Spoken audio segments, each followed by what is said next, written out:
Welcome back to Culture Central. I'm Jennae Overton with Culture Reports, where we cover the stories shaping Penn State's culture, campus, and community. From breaking news to student life and the arts, our team brings you the news that is clear, timely, and connected to you. Earlier this week, the famous Louvre Museum in Paris was robbed of 8 pieces, one of which was found nearby the museum, including items from the sapphire set of Queen Marie-Amélie and Queen Hortense, and pieces from the Empress Eugenie set.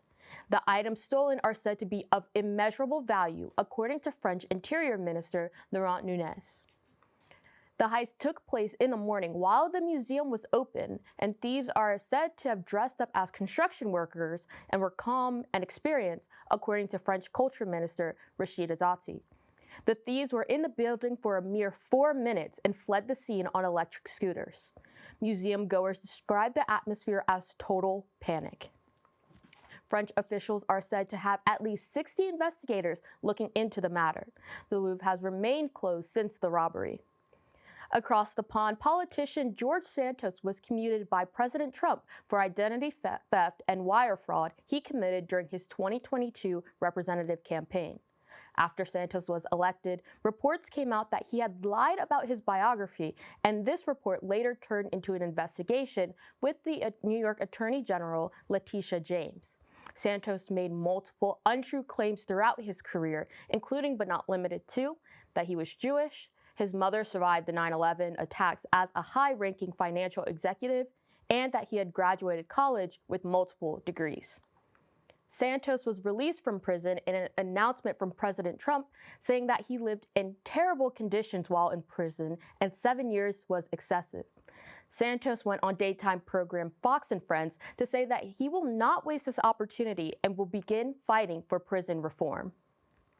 When I spoke to President Trump yesterday, I told him my commitment would be to prison reform. I told him my commitment would be to fighting to help Sam Mealy and so many other people who are being absolutely drowned with this arbitrary sentencing style of judges who are trying to circumvent the First Step Act.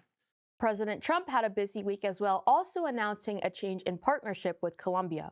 On his Truth Social platform, the president announced that President Gustavo Petro of Colombia is an illegal drug leader, strongly encouraging the massive production of drugs in big and small fields all over Colombia.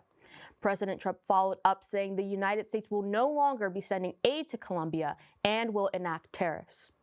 President Petro responded on social media saying that Trump is rude and ignorant towards Colombia. The conflict stems from Colombia's ongoing drug crisis. Defense Secretary Pete Hegseth also announced that the United States carried out a strike on a vessel that was allegedly carrying a large amount of narcotics.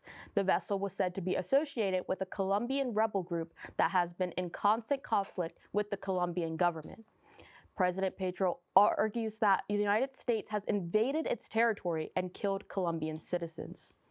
Despite the ongoing tension with Colombia receiving over $230 million in aid each year, the fight for continuing aid, is sure to be a large one.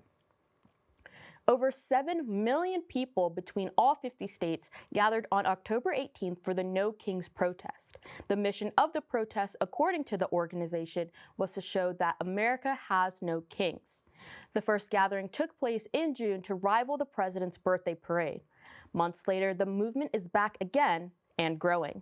On Penn State's very own campus, a protest was held featuring hundreds of Penn State students and community members alike. The protest took place in downtown State College near the Allen Street gates.